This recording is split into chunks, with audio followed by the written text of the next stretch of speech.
No, espera, un momento, perdón, que veo que hay gente ya entrando en la sesión. No, perdón, entonces, no, decías que había...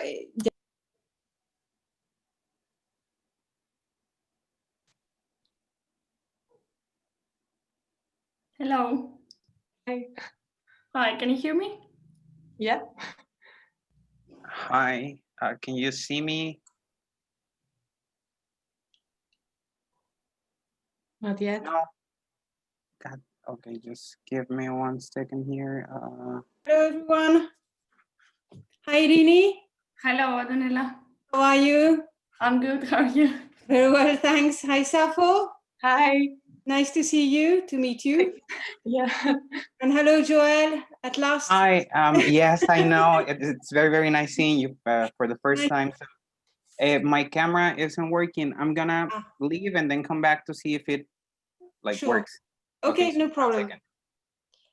So maybe, Safo, while you are here, do you want to try and share your screen? We always do this little check before starting the session, so that we don't have any problems. Okay. Yep, perfect. Okay. Yeah, Good. no problem. Then I have to stop it, right? Okay. Here it is. Okay. Excellent. Irini, there was another one, presentation this morning. Oh, Joel, there you are. Hi, so is it working? Can you hear me well? Can you see me? My gorgeous face? Yeah, I can see. We can see you and hear you. And well, yes, while you are here, if you want to try to share your screen just to make sure. Okay, just give for me your 1 second. presentation. Share screen. This one. Share. Can you see it? Yep. Yes, right? Okay, Yes, just yes, let yes. me make it bigger. Okay, is it good? Yeah, perfect. Okay, perfect. So, no, sorry, Irina, I was just saying that this morning we had another a talk on your film, the film that you that you chose to present, to talk about last time. I don't know if you'll be able to maybe to hear it some other time. Yeah, I saw it I listened it in the afternoon after work because I couldn't hear it in the morning, but I saw it. Okay, great, super.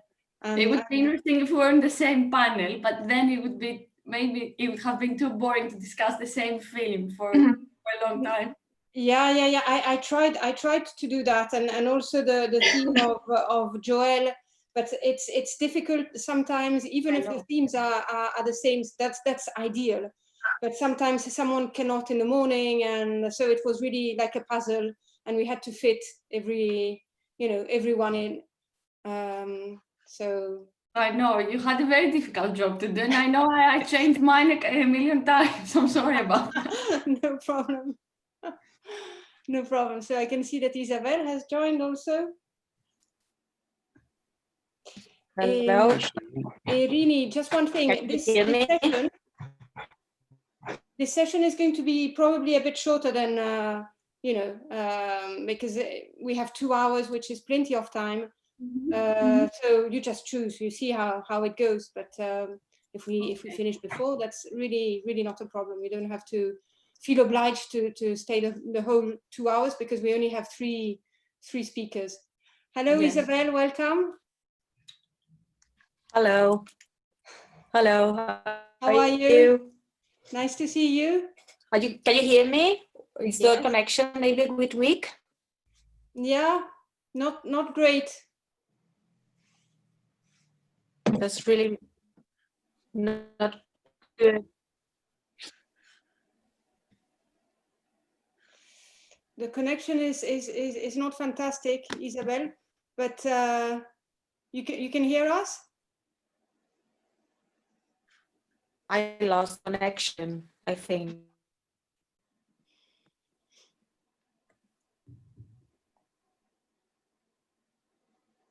Is that okay?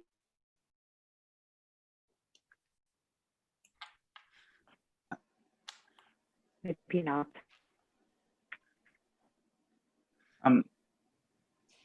Maybe I can I suggest, if you have a cable, to connect it to have a better connection.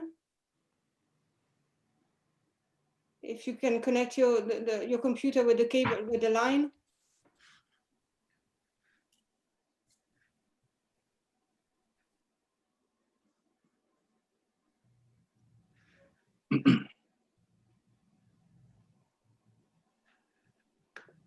Can I ask something regarding the possible article that we can make with this communication? Like, are we gonna be able to turn it into an article and then maybe publish it? Absolutely, yes. That's what we do after every conference. Awesome. I think we'll give you more information once the conference is over.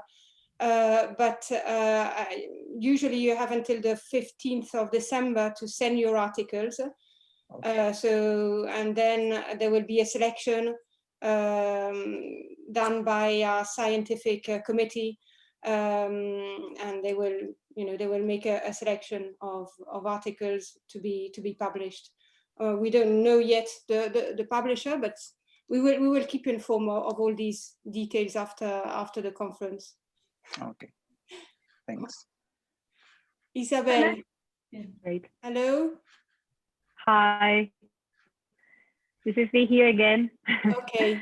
Okay. I think I reconnected and I think the signal is much better now. Okay, super. Would you like to try sharing your screen if you have a presentation, just to make sure that it works? Okay. It is just by sharing the presentation, right? Yeah. Okay. So I will just try.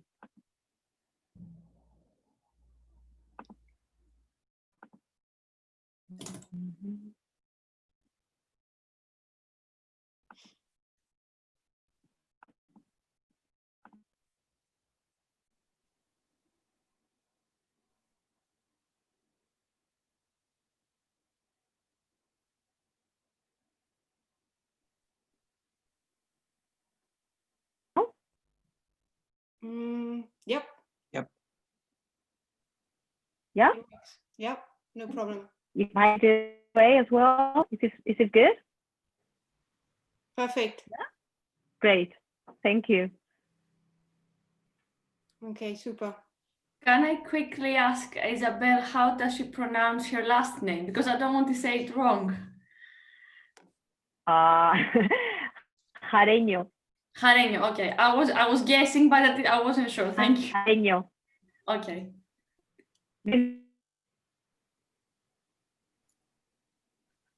Super. Okay. So I will just stop sharing. Okay. Fantastic. So, all right. I think we are. Adrian has just sent me a message saying that we are live now on Facebook. So in just a couple of minutes, we can start the session. I will let you know.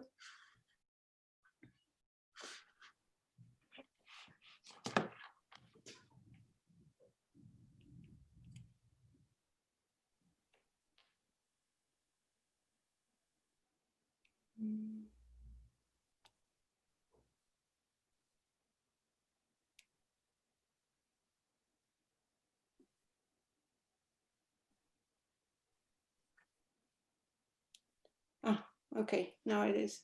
Yeah. Okay.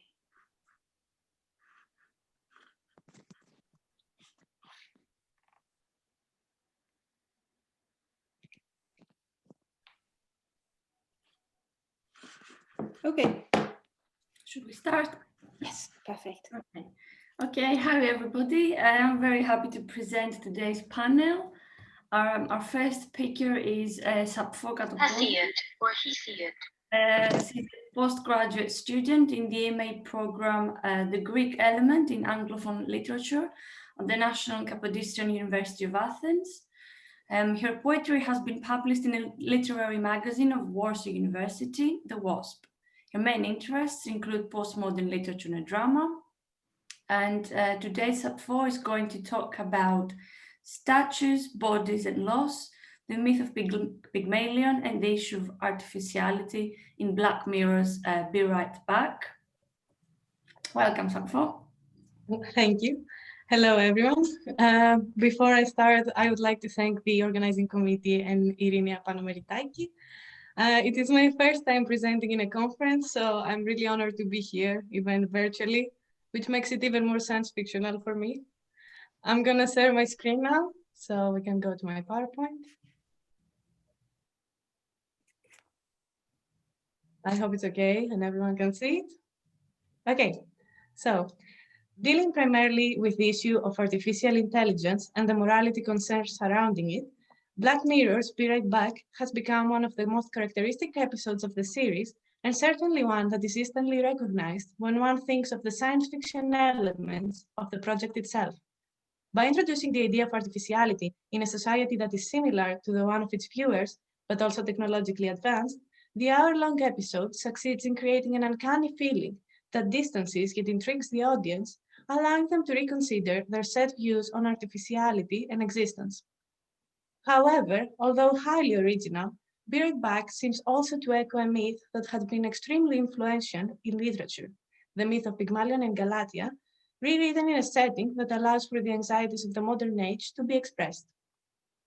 The aim of this paper is to explore how the main themes of humanity and natural creation appearing in the classical myth are reworked into this futuristic piece, confirming the universality and the power of myth-making, as well as to trace how the changes in the narrative enable the story of Pygmalion to transform into a critique of modern capitalist society. More specifically, in this presentation, I aim to conduct a comparative reading of the two works, focusing not only on the similarities of the main protagonists and their creations, but also on the psychological and social consequences of their actions.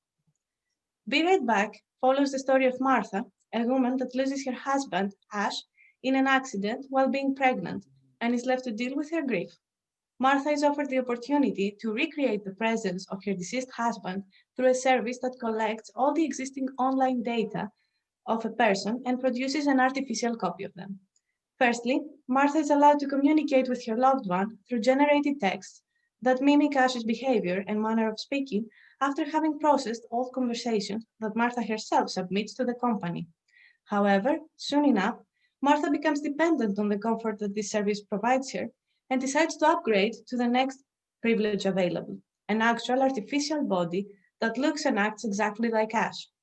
Despite initially enjoying the presence of him, or rather his artificial double, Martha soon realizes that artificial intelligence, although able to duplicate Ash, is not enough to substitute her husband, and she is led to decide about his fate. Thus, the issue of creator versus creation arises. Is Martha responsible for artificial Ash's existence? And if so, is she allowed to decide about his fate? This theme of constructing and then bringing to life an ideal lover is prominent in both stories, since as Ovid tells us in his Metamorphosis, Pygmalion sculpts his ideal wife and then has her brought to life, while Martha constructs or rather purchases Ash as a coping mechanism for her emotional trauma. Divine power, which in the classical version of the myth is responsible for the manifestation of real-life Galatea, with Aphrodite being the one that upon hearing Pygmalion's prayers decides to fulfill his wish, is here replaced by technological advancement. Yet, the main narrative remains the same, as an anthropomorphic product, whether created by artistic labor, or in the case of Pygmalion, or both in the case of Martha, becomes a means of fulfilling emotional needs. In fact, in the classical myth, Pygmalion is appalled by all other women of his time because he deems them impure and thus creates his perfect vision of a female, one characteristically made of ivory, a material known for his off-white color, which for long has come to signify virginity and purity. Likewise, Martha may not mold Ash's body, but she still receives a pure copy of him. Artificial Ash may be identical to the original one, yet lacks his flaws. When he first appears, Martha comments on it saying, "You look like him on a good day," to which Ash replies that for his creation, the best pictures of her deceased husband were used, resulting in a perfect version of the real person. Thus, Martha has, similarly to her ancient counterpart, created her idealized visual object, one that seems to lack any human flaws, one that could only be achieved through some divine, or in this case, technological power. Even more importantly, artificial Lass lacks any character flaws that the original one was shown to possess. In the beginning of the episode, we observe the couple fight over Ash's obsession with social media, which becomes an issue for Martha, similarly to the impurity that torments Pygmalion in the classical myth. Yet, his copy is rid of this imperfection, acting specifically in a way that he knows will please his owner, and thus moving further away from the character of the original Ash. Martha and Pygmalion truly control their creations. They decide not only over their physical appearance, but also prescribe to them characteristics that define their way of thinking and acting, thus altering their character. Besides the familiar plot lines, what strikes one as the most characteristic similarity between the two stories is the way Ash and Galatea are used. Both creations are not simply characters operating in the plot as symbols of a perfect copy, but actually fulfill deep emotional and physical needs. Besides acting as a prototype for the ideal female created by the hand of a male, Galatea is also the perfect wife for Pygmalion, an obedient subject that fulfills his sexual needs. The reader is constantly reminded that Galatea is a work of art that has been manufactured, which is what sets her apart from the rest of womanhood and what characterizes her as a simulacrum, not a real referent, but a product born out of unrealistic male fantasies. The myth ends with them having a daughter together named Paphos, which further confirms that Pygmalion receives sexual gratification from Galatea, something that he has not managed to receive from other women, and also receives an heir or a family. Likewise, in Be Right Back, Anne and Martha engage in sexual intercourse, where Ash is shown as trying to please Martha specifically by altering his appearance and trying to act as a perfect lover. Besides instant physical gratification, both characters also use their creations as a way to fulfill their deeper psychological needs.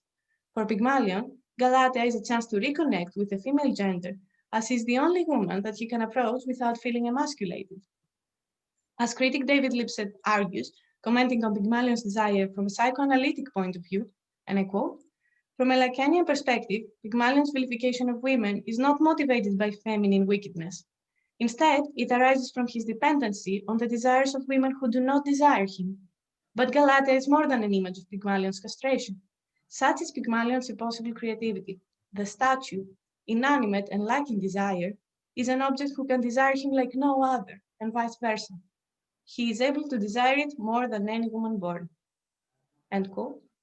Hence, Galatea becomes for Pygmalion an opportunity for companionship which he would otherwise lack.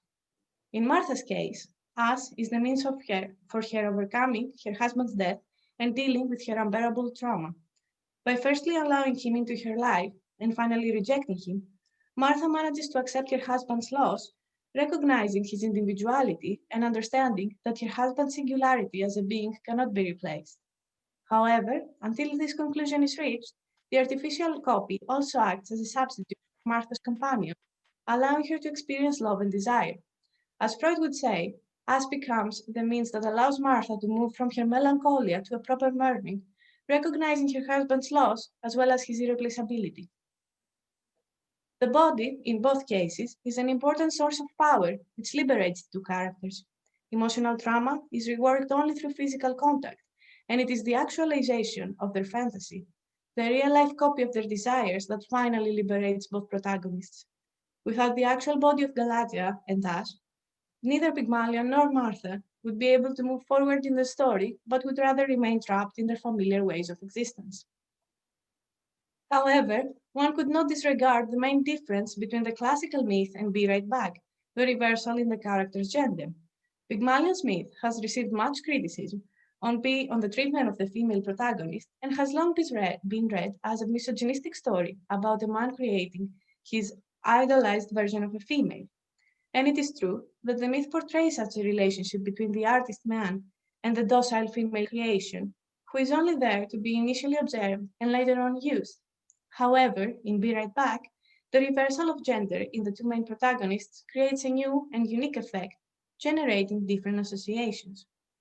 Besides the obvious statement about the creators of Be Right Back choosing to empower the woman of the story rather than the man, there is also an interesting comment to be made on the duality of Martha's creation, one that emerges from the parallel story of her pregnancy. Martha does not only bring Ash to life, but also a child from her previous lover, the real Ash, and by the end of the episode, she appears to be responsible for the lives of both of them. Although her relationship with Ash is far from maternal, she is accountable for his life, similarly to how a mother is accountable for the upbringing of her child. Thus, an interesting observation arises. Is artificial creation different from natural creation? And if so, what are the limits of the maker in each case? If we consider Ash to be a product purchased by Martha, then can Martha also decide his ending? Or is he a separate entity after his death, similarly to how a child is at some point separated from their parents and responsible for their own fate? Ash's function as a commodity is exactly what complicates the rewriting of the myth, because it brings the notion of labor in front and center of the narrative. Galatea is a product of artistic labor, a derivative of the love of the artist and a perfect result of artistic power. A text, perfect, ready to be read.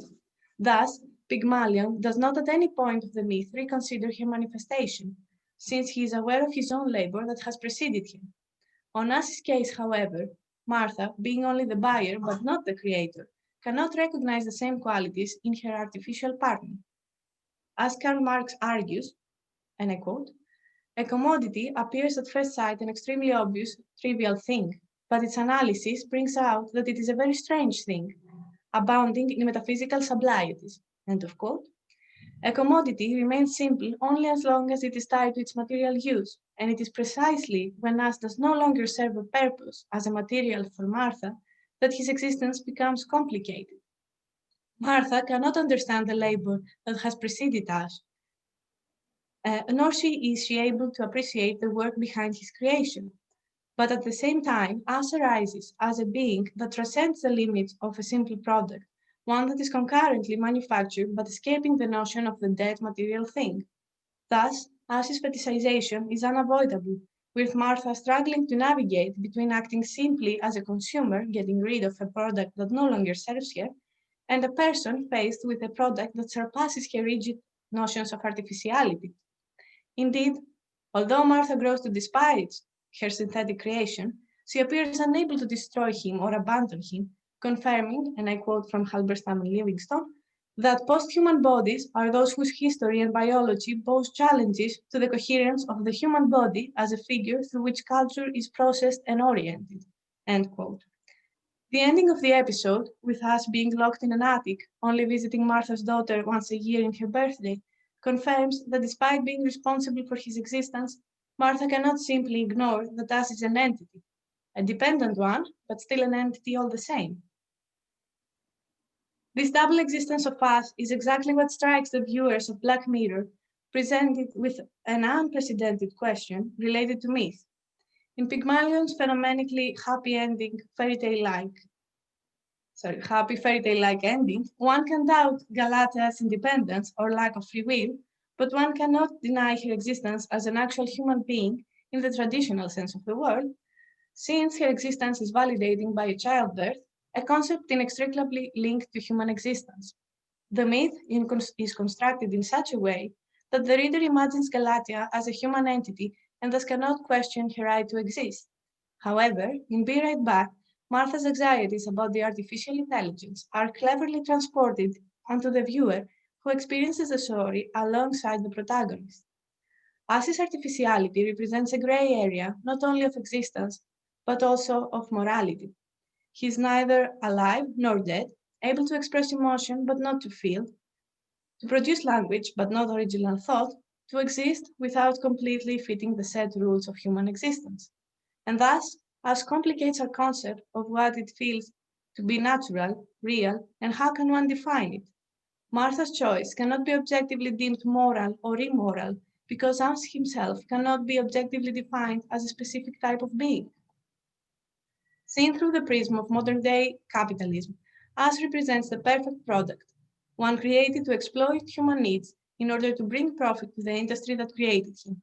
However, In this process, Ash is capitalized on as well, becoming himself trapped in the never-ending cycle of exploitation and highlighting what is deeply problematic about Ovid's story and Pygmalion's Martha's desire, the exploitation of another being for one's pleasure. As Miller argues, and I quote, Ovid's stories show that you always get some form of what you want, but you get it in ways that reveal what is illicit or grotesque about what you want, end quote. Black Mirror takes up the Ovidian twist by showing the love story as a problematic blurring between product and consumer. As Salem notes, quote, for Martha, the process of seduction lies purely in technology. Foreplay consists of Martha becoming increasingly enamored by the technological soundness and sophistication of Ash's lifelike body. Martha remarks in offers, you're so soft, you're so smooth. How are you so smooth? No pores or lines? To which Ash replies, it's texture mapping. The really tiny details are visual, 2D. Intimate human-robot relationships are therefore the most literal and straightforward example of commodity fetishism that the screen has to offer, serving as an allegorical model for consumer culture where buyers are not only invited but encouraged to develop complete emotional investments in their products, end quote. Thus, the issue of consciousness arises as the final question of the story. Psychologist Julian Jaynes, in his attempt to define it, talks about the concept of the bicameral mind. According to him, humans can only understand consciousness if they place themselves in, quote, specialized time in which human beings see themselves as embedded in their own histories. This human sense of a lifetime begins over the same period as the development of the idea of historical time, as well as the appearance of ideas of justice, retribution, doing wrongs, remissions of wrongs, and forgiveness. All very curious behaviors when we think of them against the background of the evolution of mammalian behavior and all occurring in world history for the first time, end quote. Thus, the attributes that we consider to be human are actually embedded in our consciousness as a product of our history. Furthermore, if our history were to change, so would our definition of humanity. Martha's inability to decide on the fate of someone else, therefore, appears to be logical if one considers the position Ash places her in. Having to obey her consciousness, which deems Ash as a non-human entity, she is almost led to dispose of him like she would with any other product. However, at the same time, Martha's spatial and temporal presence forces her to recognize Ash as something more, since the lived experience she shares with him leads her to consider him as another living entity, another consciousness. Martha's thoughts allow the reader to become skeptical about Pygmalion's stories as well. The fact that her ancient counterpart is not led to similar anxieties, but rather is certain of his creation devotion to him, further confirms that Galatea, in contrast to Ash, is not allowed to exist outside of Pygmalion's plan. She is created with a specific purpose which she cannot avoid, and her maker is aware of the fact and rests comfortable in her subjugation. Be Right Back's ending is quite bleak, especially if one considers the different theoretical attitudes towards AI that have been established and the change in treatment. In Black Mirror's futuristic society, is AI used as a way to improve one's life, with artificially intelligent beings still treated as equal to human beings? Or are they simply products, disposable and far from human? The answer seems unclear, yet leads towards the latter. Although one could argue that Martha's final choice of not completely killing her lover, if we agree that the verb is correct to use, showcases a form of sympathy for beings like us, the fact that Martha has the choice in the first place, as well as the inhumane incarceration or storage of us, betrays a completely different attitude and confirms that systemically, the AI beings are seen as the other in society's eyes. Martha's personal choice is not enough to account for the general mistreatment of beings like Ash, while their power relationship confirms that this is not a viable or equal system. Likewise, Pygmalion's myth arises as a problematic story as well, with Galatea completely unable to shape her fate. Although the writer hints at a happy ending, the power relationship that is sustained throughout the myth places Galatea in a fate similar to Ash's, completely manipulated by her owner. Black Mirror's Be Right Back cleverly rewrites the Pygmalion myth to fit the concerns of the modern human that is alienated in the advanced technological age, trying to find his or her place in an ever-changing society. By reformulating the concerns about the power problematic implicit in such a creation, already existing in the classical myth, the sci-fi episode manages not only to address universal issues about what it means to be human or alive, but also to introduce new ideas about difference and exploitation. Pygmalion's myth acts as a storytelling tool, which concurrently allows for a different yet familiar story to be told, highlighting concepts of transformation and existence that remain relevant and highly debatable, even in an age where technological progress is often touted as the ultimate solution to every possible human issue. Thank you.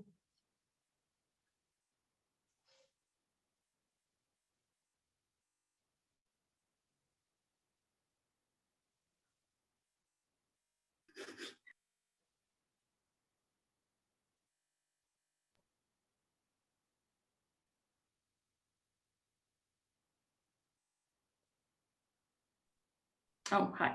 Can you all hear me now? Sorry, I was muted. Thank you, Sapphire, for such an interesting paper on Pygmalion. I would like to invite the audience to write their questions on the chat. We've got plenty of time for questions. In the meanwhile, I would like to ask, have you thought about crossovers between other myths, such as the myth of Orpheus and Eurydice, because Ash is kind of coming back from the dead here? I mean, the links with Pygmalion are very obvious and the parallels are very persuasive, but I'd like to ask if you considered, you know, the image of Eurydice coming back from the dead. Well, I hadn't really thought of that. That's a very interesting point. And because I'm actually doing my dissertation on Eurydice, so that's very interesting. Thank you for noticing that. But the reason I stuck with Pygmalion from the start was because the episode reminded me of another novel that also reflects the Pygmalion myth, Delilos, the Board the Artist. So from the beginning, the myth was very clear to me, and I think it was how I constructed my paper. But yeah, definitely you could easily read Orpheus as well in the episode. Thank you. We've got a question from Christina Doku. She says, in Winnie the Pooh and Toy Story, as well as Pygmalion, the charming idea is that we give inanimate toys life by loving them. Black Mirror deconstructs this idea by showing its problematic, exploitative side, our relation to otherness, fraught with tension of sameness and difference, but it also kills that childhood dream of innocence and animism, our mythologized view of the world. So Christina asks, is the myth revisiting killing the myth here? Okay. It's a long question, but I can reread the last part to you. No, it's okay. I think I can answer it. Thank you, Dr. Doku, for the question. I don't know if I would say it's killing the myth, because I think that every time you revisit a myth, it automatically creates a sense of, it brings back life to a myth. So in that sense, the fact that we are now dealing with a myth, it instantly does not kill it. And at the same time, I think it would have to do with what kind of myth we're talking about, because in my view, the myth of Pygmalion is already problematic, as I mentioned to begin with. So I think that seeing it here as problematic and exploitative is not a bad thing. It's actually confirming what already existed there. Now, when it comes to Winnie the Pooh and Toy Story, yes, I would say that it would kind of kill the fantasy, but I think it's a different case, at least in my view. Thank you. Christina says thank you. I'll just wait a few seconds, see if there are any more questions. I also like the fact that you made the parallel with capitalism and how the work of art, Galatea, becomes an object, and now you can basically buy your lover and do what you want with it. That was a very interesting parallel. I would also like to ask whether you think technology has a controversial role here. I say controversial because one could say that the fact that the woman is able to bring her dead husband back could helps her in a way to work on her grief and loss, as you mentioned with Freud. But on the other hand, we see that she comes to despise the creation at the end. So I'd like to ask whether you've thought of that controversial role, like it's helping, but on the other hand. Definitely, it's definitely controversial, and it's exactly why I can't make up my mind about whether the episode could be seen as a positive light in the end or in a negative light. And if somebody watches the episode, and if I had more time, I would have included the reaction of other people towards us, because there's a long conversation about whether Martha should buy him or not. And we actually see all of her circle advising her that it's not a big deal, and it's something that if you don't like, you can just get rid of. So it's definitely controversial, and it creates this uncanny feeling. And I think, at least for me, I don't know if it's for all viewers, it puts you into that position of, would I do it or would I not? And that alone is enough to create controversy, because we won't all have the same answer. Yeah, certainly. I think most of the Black Mirror episodes are a bit uncomfortable. Yeah. I haven't watched that one, but I will certainly watch it after your paper. Thank you very much for such a lovely presentation. Okay, we will move to the next speaker now. Give me a second. Okay, so I would like to welcome Joel Alonso Luna Mendoza. Joel holds a BA in English by the Autonomous University, the Tijuana. From January 2017 to December 2019, Joel worked as a teacher at the same university, teaching English as a second language. Joel is currently doing a master's degree in humanistic research, and his paper today is on Kurt Vonnegut's Tragic Prometheus, depiction of a dystopian future. Joel, whenever you're ready, we're ready for you. And have you unmuted your microphone, Joel? Can you hear me now? Yes, yes. Okay, hi. Good morning here and good afternoon over there. The time is kind of different. So. Oh yes, I can see it's early there. Yes. Okay. Give me 1 second. My paper today is titled Kurt Vonnegut's Tragic Prometheus, depiction of a dystopian future. And the story was first published in the magazine of fantasy and science fiction. The story was later on incorporated into the anthology Welcome to the Monkey House in 1968. As we know, Kurt Vonnegut is one of the greatest representatives of science fiction in literature. He is known also for Slaughterhouse. I forgot the number, 45. I forgot it. And in this paper, in this communication, what I want to talk about is a connection between the myth of Prometheus and the main character in the story. I'm going to start by talking about Prometheus, according to Hesiod, the Greek poet. So he was the son of a Titan, Lapithus, and Clymene and Oceanid. So Prometheus wasn't human, he was a Titan. Prometheus was pretty known because he was very smart. He was a trickster. Some papers call him a trickster, but not because he was like evil, but mainly because he was extremely smart. He was, according to this myth, in charge of creating humankind from clay. So this gives him a deep connection to humanity, to every single human being on Earth. So he was in charge of them. Then the name, and this is like a debate because some people say it means something else, but I think that this one suits him well. Prometheus could be translated as for thought. So that means he's always thinking before. So he's a very smart entity. The next part is, let me change it here. This is a story that I'm focusing. It's about tricking Zeus and stealing fire.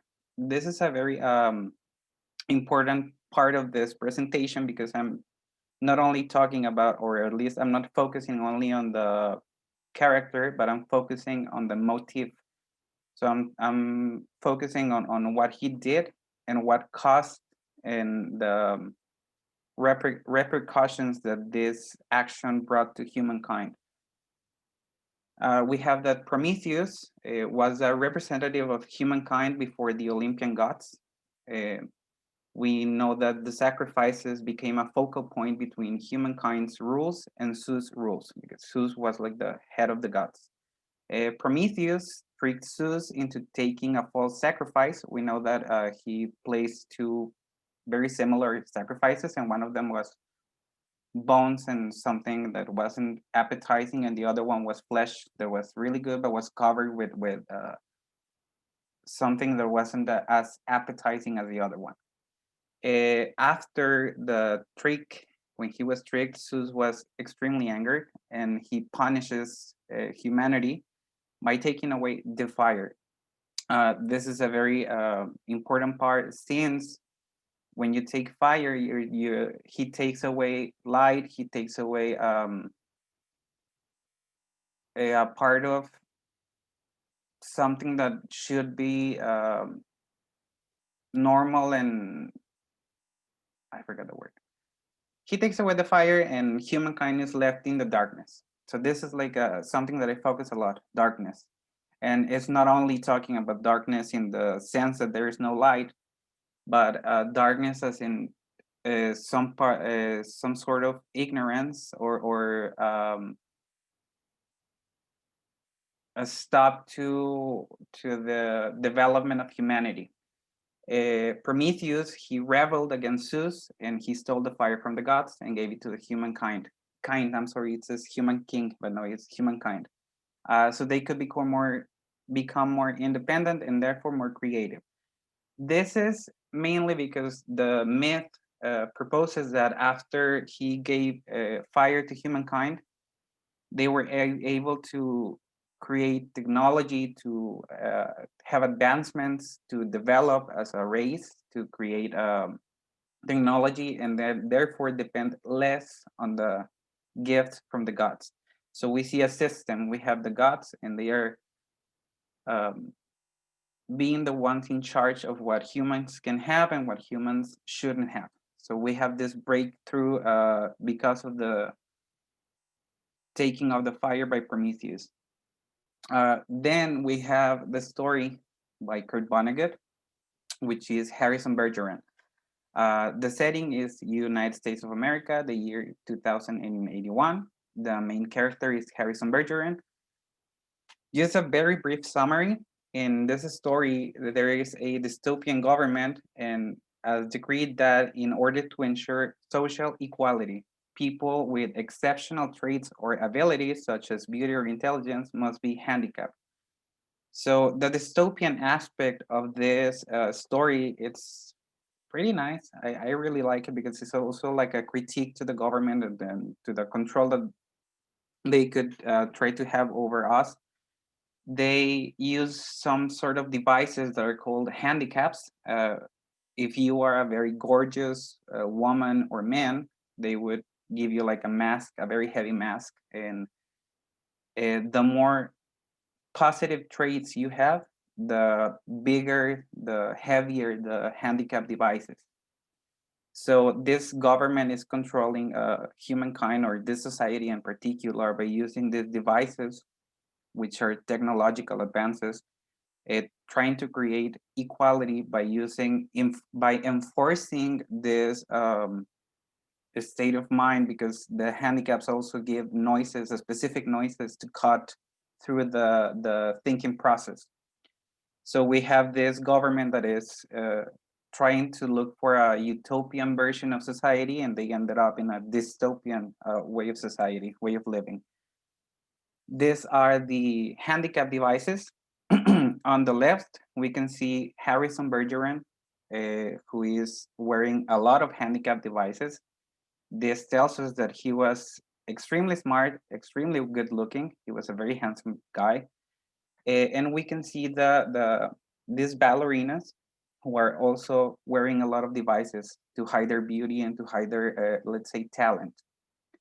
The focal point of the story is that Harrison is rebelling against this system. He escapes from some sort of confinement, and he goes on a live TV show where they have these ballerinas, and he takes off the handicaps, the devices, the those things that you can see in the picture, and he shows us, well, he asks for a queen because he wants to be a king, and he shows us one ballerina, and even though he's human, when he takes off the devices, we see in the story a little bit of an apotheosis. He becomes kind of a divine entity. He starts floating around with the ballerina dancing in the air. So he's becoming a little bit more than human. There's really not an explanation as to why, except that he removed every single device. And when they are floating, the mother and the father of Harrison are watching that show, and the government, let's say police officers, they shoot them down and they are killed. So this is the motif between Prometheus and between Harrison, is that they both rebel against a different system. The first one, Prometheus, is rebelling against the gods because they want to control humankind. And I call them the new gods, the government in this story. I'm not talking about the real government, because they are trying to control human beings by implementing this extreme rules, these extreme ways of controlling them. And so here I make this very little comparison. I'm not criticizing any kind of government. This is just a picture that I got from the internet. So we have the Olympian gods, which is a system that has this is a hierarchy. You can see Zeus and you can see the other gods, and they are pretty much looking down on humanity because they can control it. They have the power. And then we have the new gods, which in this case is pretty much the government. And the story, we never see specifically who the president or who the, like, we don't see names. We only see handicap officers who are the ones that are in charge of implementing this kind of ruling. So in the story, what I compare with the myth is the motif, which is bringing fire. When Prometheus brought the fire, he helped humankind to develop, to create more, to be less dependent on the gods, since the gods were taking everything from them, mainly the light, because light could be only, humanity could only have light if it was daytime, not on nighttime. So on nighttime, they were like enclosed in this darkness. And we can presume that the creative process of this humankind in darkness was stopped by this taking of light, since when Prometheus brings the fire, they start to create new technology, they start to develop as a society, they start to become less dependent on of the gods. And in the story, Harrison Bergeron, we see a motif that is alike. Harrison is trying to liberate, to break free from the system and take I'm sorry and take this society to another level, to be less dependent on these new gods and their handicap devices. And when we put this in a comparative way, which I have here, we have to tell that this is a motif, is a myth theme or myth theme, and it's a retelling of this myth by taking only a sign. Like Almond says, myth retelling that of appropriation, both form and structure, are almost completely discarded. So we don't need specific characters with the same names, with the same society. We don't need exactly the same, but only the sign remains. myth appropriation, which could almost be termed myth transformation, takes nothing but the sign from the myth, but remains almost wholly indifferent to whatever meaning or context the myth originally posed. So in this case, we don't have specific characters like with the same names, but we do have a sign, the sign of this theme of bringing something new to humanity, in this case, light. In Prometheus, it is the light of fire, and in Harrison Bergeron, it is the light of freedom and of free thinking. We have, here I have this very brief comparison between them. Let me just move this a little bit. So the first part says Prometheus, he doesn't agree with the gods' rules. He is angered by the decision of taking light and fire away from them. In Harrison Bergeron, he doesn't agree with the new gods' rules. He rebels against this ignorance that is being implemented by these devices. Prometheus rebels against the system. Harrison, again, he rebels against the system. Prometheus brings fire to humankind to help them get some independence from the gods. And Harrison Bergeron, he tries to bring the light of freedom and free will to give humankind independence. We know that this doesn't work. The fire in Prometheus serves as a tool to evolve as a society, no more darkness. So they have technological advances. So there's certain independence from the gods' governmental system.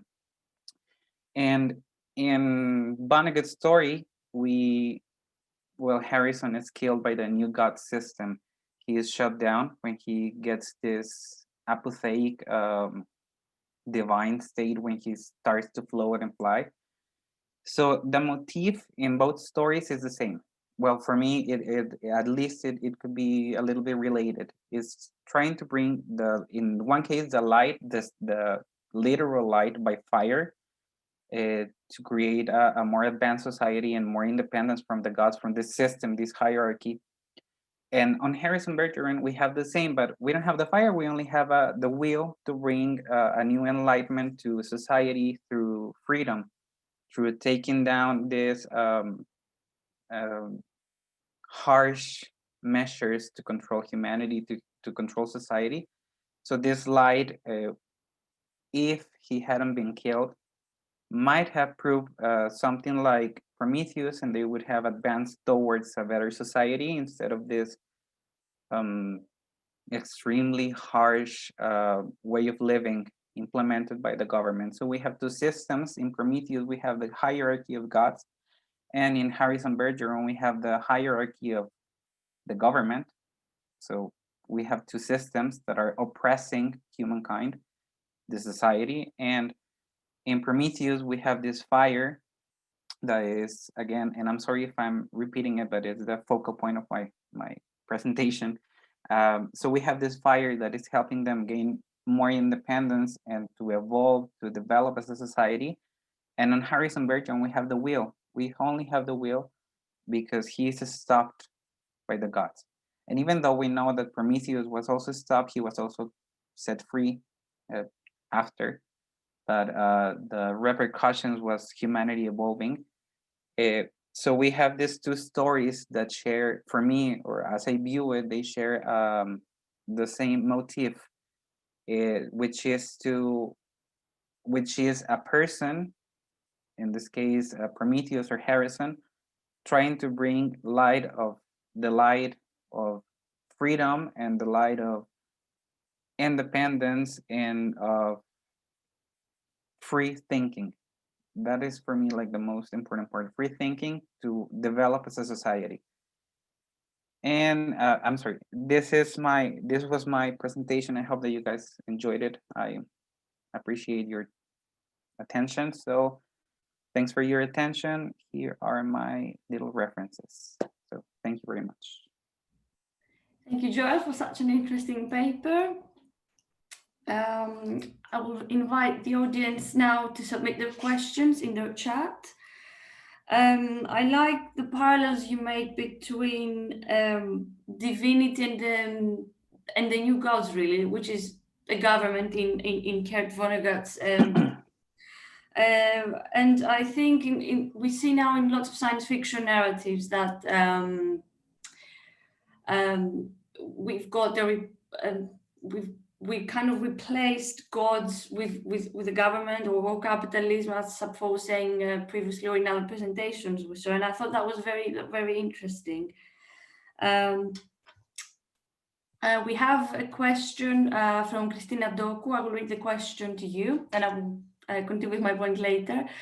So Christina says, I'm not sure it is the government that is instituting these extreme handicap measures, but a kind of proto-political correctness and misunderstood sense of equality within quotes, ideology that Vonnegut was predicting would reach absurd levels, as it has, in trying to pander to the US anti-intellectualism and to pamper the idiotic masses towards more idiocy, mostly done through the mass media and the entertainment industry. So it's more like a comment.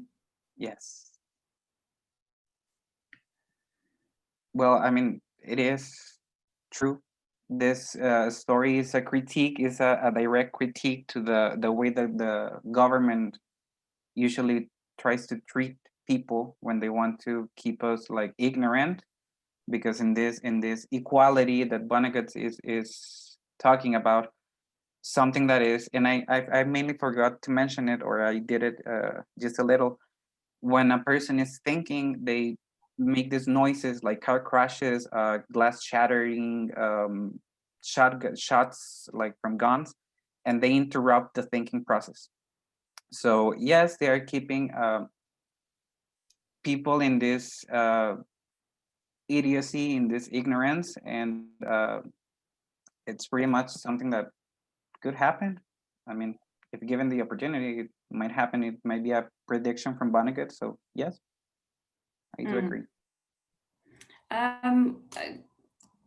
Picking up from that, so is Vonnegut aware of retelling like kind of a Prometheus myth, or is his narrative more like a very straightforward critique to a false equality or power or a kind of oppressive government? I mean, in other words, is he kind of reworking on a myth, or are these parallels you identified while reading his work? These are parallels that I identified when reading this specific story, but like Carl Jung says, we have this collective unconsciousness. Well, he proposes that, and myths, they are always present. They are always here, and we have these ideas, and maybe not consciously, but we can talk about them and we can recreate them in other cultural devices like literature. So maybe he wasn't thinking about Prometheus, but something maybe in his unconscious, like maybe he once heard the myth, came through this story. So this is something that I see, and I found the parallels when I was reading it. So maybe yes, and maybe not. Thank you. I haven't read Vonnegut's book, but when you mentioned the new gods and how power is used in the novel, I thought of Neil Gaiman's American Gods, where we've got the old gods and the new gods, and the new gods are, you know, capitalism, the internet, and so on. I don't know if you ever thought of that parallel. Maybe it's unrelated, but I thought to mention it to you in case it helps with your research. I do know I have watched the TV series. I haven't read the book because I haven't had the time. But the thing is that these new gods are literal gods. They are literal gods created for the new society needs. And in this case, in Vonnegut's, we don't even have a religion. We just have a government that keeps people ignorant and keeps them at peace. Like they are controlling them. That's the godlike characteristic that I give, because we have the Olympian gods who are controlling humankind, and then we have this government where there is no religion, just the government, and they are controlling specifically this society, this country. But yeah, maybe there could be something for the American gods, because I have seen it, I have watched it, so pretty good parallel, so thank you. That's okay.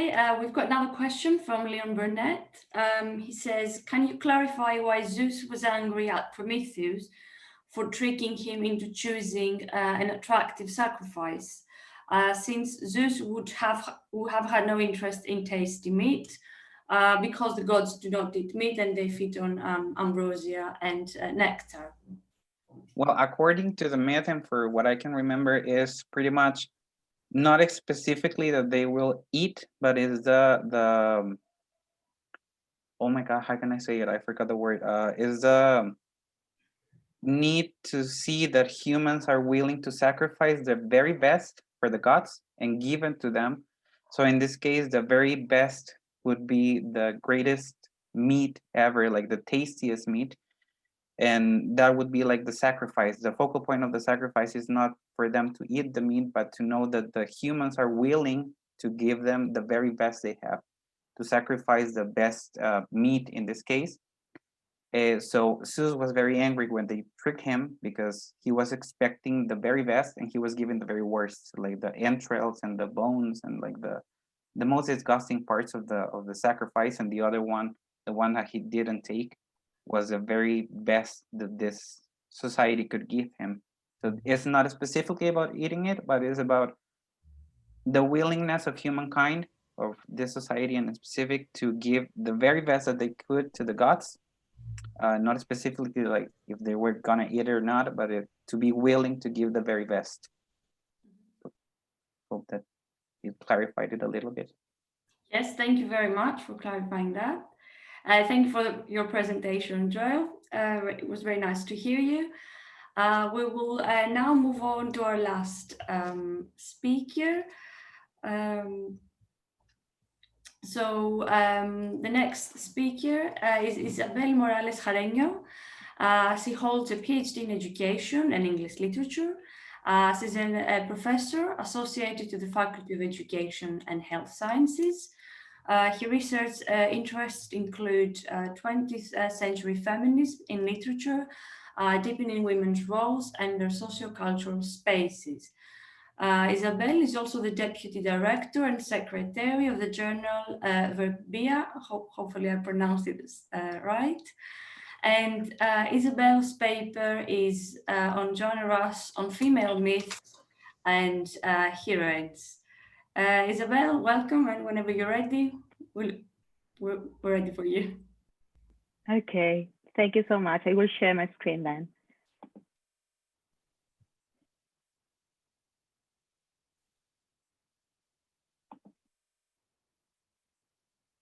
I'm sorry.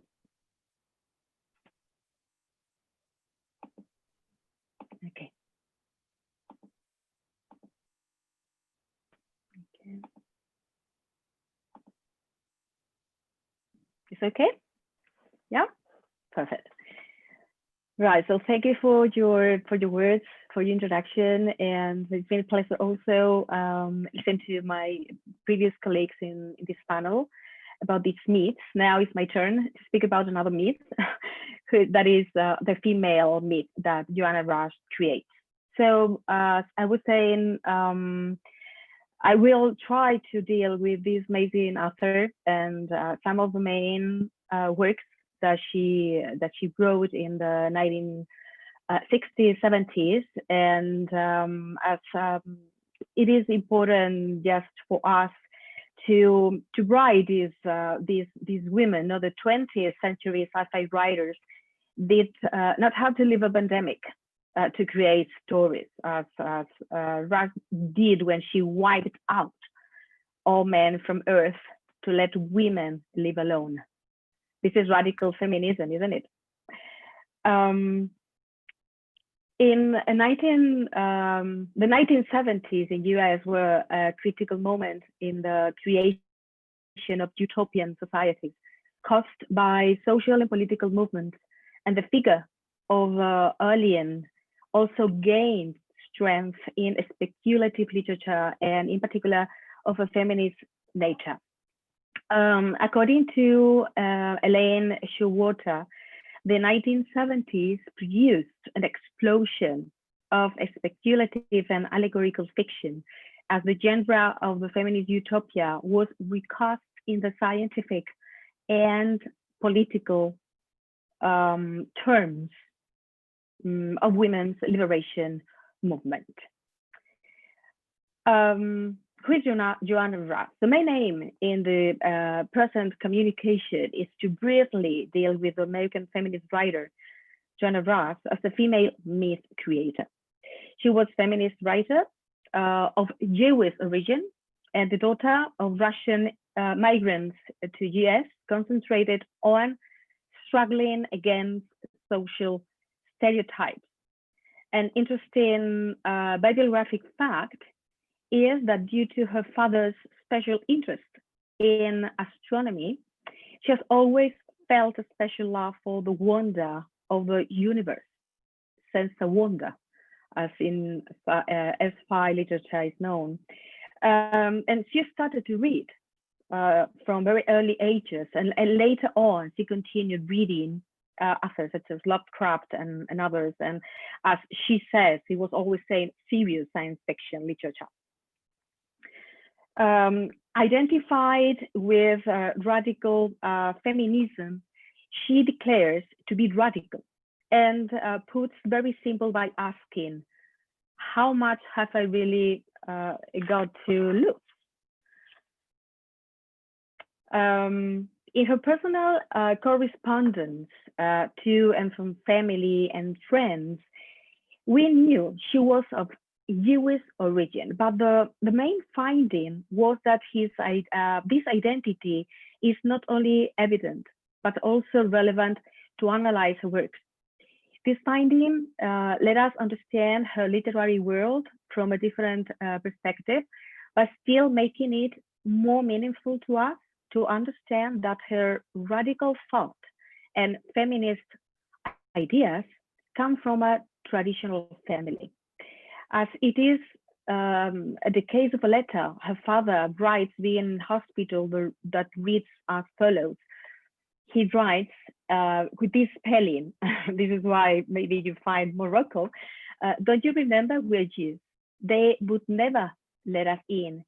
You must pass. I never could.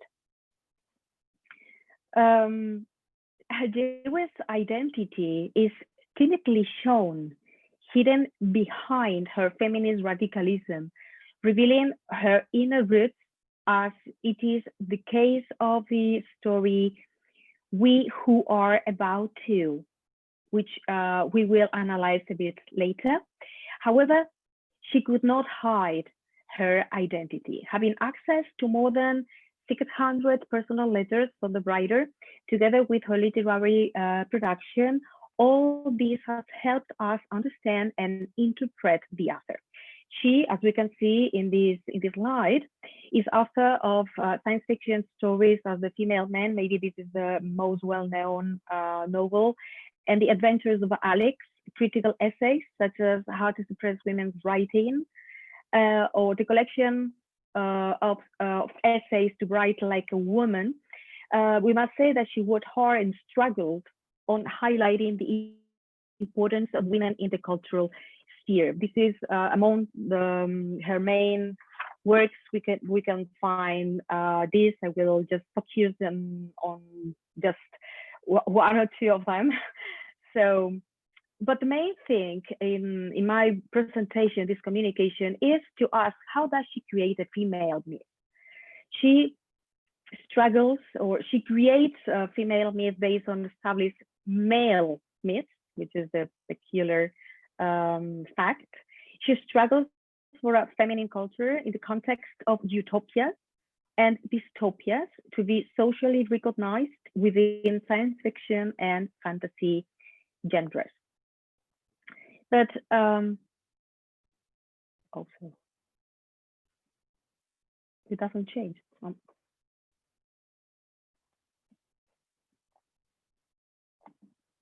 Okay.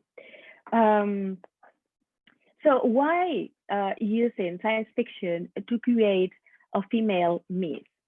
In her own words, she said in an interview, science fiction is a natural in a way for any kind of radical thought, because it is about themes that have not happened and do not happen. It is very fruitful if you want to present the concerns of any marginal group, because you are doing it in a world where things are different. Ross, then, we can say that uses sci-fi genre to reinvent a space where she masks social and domestic position and inequality and disguises the tormented woman in a very clever and ingenious way, displacing her from situations of inequality and hiding her behind aliens, taking advantage of the science fiction genre. In creating that strong female myth, Ross introduces us to women of any age, social class, or profession. And among other elements, the union or mimicry with nature are fundamental to understand the author's universe. She creates utopian worlds such as While Away in The Female Man, or Any Space as an alternative to young women education out of the frame of the overprotective and controlling patriarchy, and rescue the female man. The female girl, which is the theory that she proposed in 1995 in the collection of essays To Write Like a Woman, in the essay entitled Recent Feminist Utopias, which I will not stop here because I have other aspects that I find very interesting to comment on and analyze some of those stories. So we can speak, for example, of a female myth that is heroine known as or called Pete for short, with Tita Tini. The young girl, this is a young girl who moved into a full and free opening to adulthood. This girl entering poverty is in constant fight against natural and fantastic phenomena as a metaphor for the vital struggle against the unpredictable elements. It is her fight, nobody else's fight. We can also find another myth, another female myth that we find in this amazing short story, which was the first short story that Joanna Russ wrote in 1959, which is being collected in The Hidden Side of the Moon in this collection of short stories. We speak in this case of another woman. In this case, it's not a girl. It's the protagonist of this story, a female, an old woman. We can say this aging heroine epitomizes the weariness of a long, monotonous, and boring married life. It's another protagonist, a very different woman.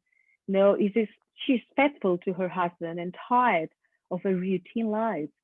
She can have no other outcome than death and destruction. This female protagonist must be confined. This is a word now is very familiar for most of us.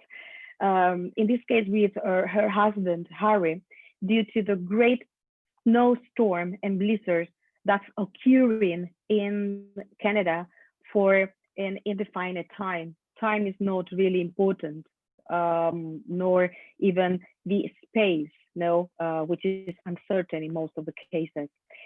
Russ' visionary of a future situation similar to what we're living in now in the 21st century, plays with a situation where the greatest comforts that technology provides are disappearing in the hands of a grandeur of a powerful nature.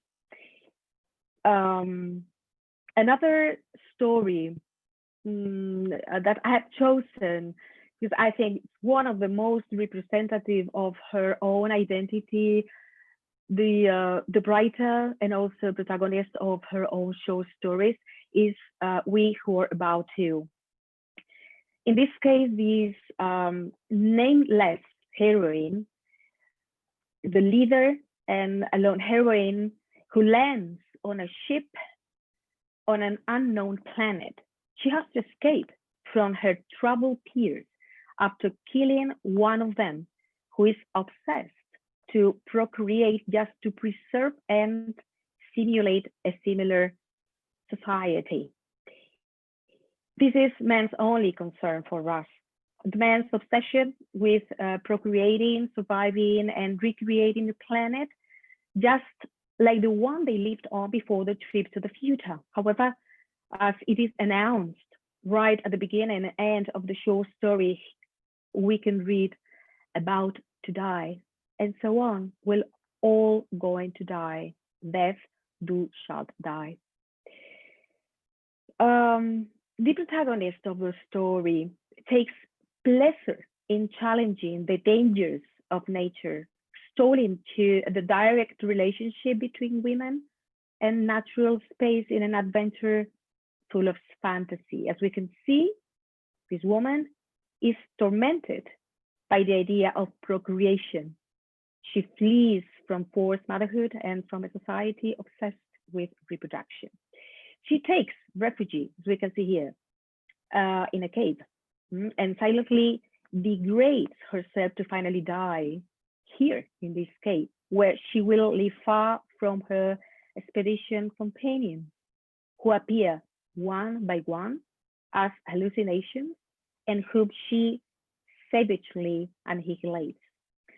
Suffering and pain, essential for Jewish literature writers, is exemplified in frequent references to diseases and health, or the use of drugs to alleviate physical pain, which is an obsession of her works, interspersed with psychological suffering.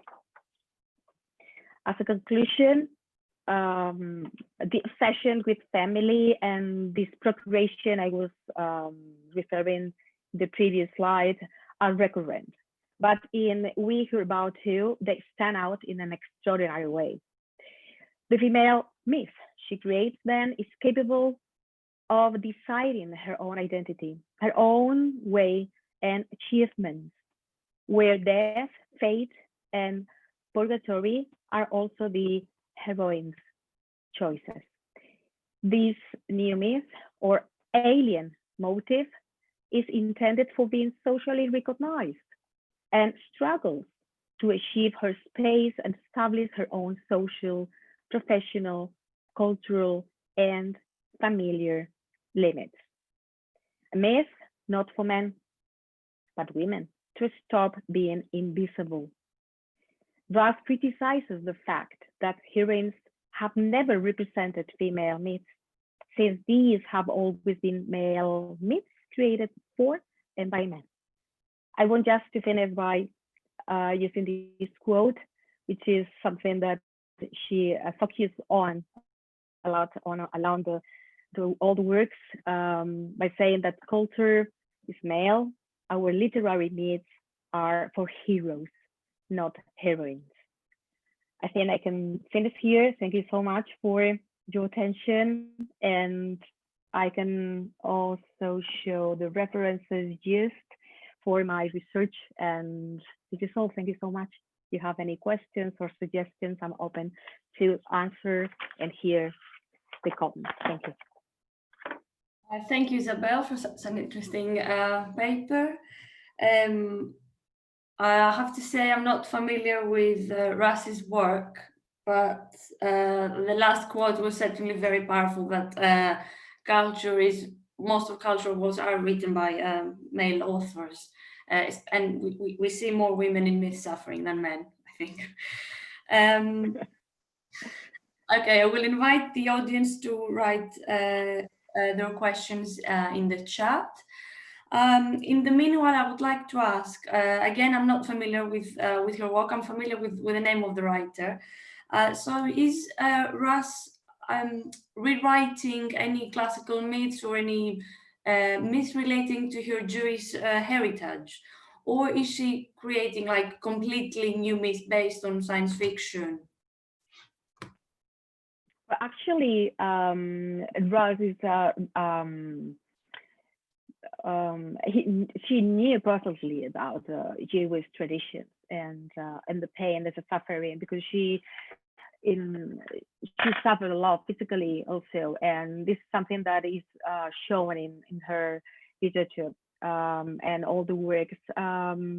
In terms of what you're asking about classical myths or something, we can recognize, for example, in this last work we were about to, when she slept in the cave, she just wants to die there. She chooses the cave. That's the kind of metaphor, the Plato cave, and in a way we can assimilate this with this myth, but actually what she tries to express, in my opinion, my humble opinion, is that she wants to decide where she wants to be, where she wants to die, how she wants to die, and this is her life, and this is also her death, the end of her life. So this is something that she shows all the time along all the works. I don't know if I answered your question. Yes, certainly. I mean, yes, I mean the choice of when to die sometimes in classical myth or in Roman myth is taken away from women. I mean, if you think about Eurydice, she dies, and then nobody asks her if she wants to come back, and Orpheus descends to the underworld to take her, but we never hear her voice. Yeah. That's why I find the idea of death and the choice of death, expressed by a woman, very, very powerful. So Yeah. yes, that's very interesting.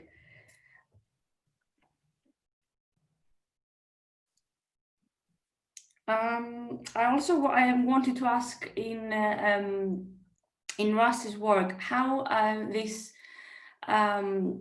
attitude towards death comes together. I don't know if maybe it's not related, maybe it is, with her again with her Jewish heritage, about dying, about the afterlife, and whether she explores these ideas any further, because the idea of choosing your death, choosing is very is quite powerful here.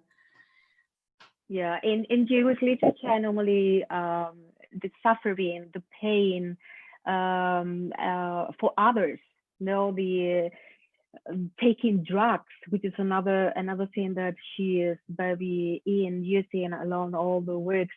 Here, she's all the time taking drugs to keep calm in a way, psychologically and physically, and that is joined with Jewish literature. This is something that we can also see in other authors, such as well, not drugs actually, but the pain and the physical suffering and being diverse. For example, in Grace Paley short story as well, and the protagonist of her stories knows who is Faith. That the name it tells about the religious fact, and this is something that is shared. Kathy Ecker as well as another Jewish writer, who is always showing the suffering and that pain, and it comes from the relationship with the father sometimes. So it's the relationship with their own father, their own life experience is what it looks like. It pushes them to speak about that way, to speak about these relationships and how they can calm that suffering. They also suffer for others, because at the same time, even if we can say that this relationship with the father was is shown in these works, Joanna Russ had a really good relationship with the father. However, it was not the same with the mother. So it is a bit contrasting, that way. But this, I think that answering your question, the suffer, the pain, the drug taking, it is very common for these Jewish literature writers, and we can see it in these other women, as I mentioned. Mm-hmm. Yeah, thank you. I think that with the father and the mother, it sounds very exciting in terms of if you think about Freudian interpretations or psychoanalysis. Exactly. questions of myth and literature, and how the father influences you, and and Yeah. so very interesting. We haven't got any other questions from the audience, but we still have some time. So I'd like to ask if Sapfo or Joel have any other comments or questions, or whether you have any questions for each other's papers. Whether you have any thoughts or you want to say something, since we have a couple of minutes left.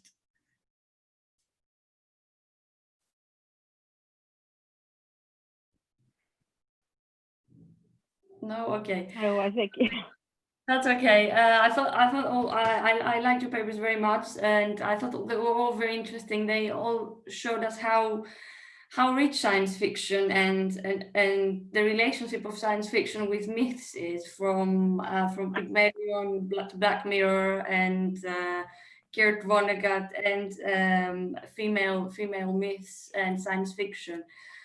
So thank you very much for your presentations. It was a pleasure to be your chair today. I hope you all enjoyed it. thank you so much.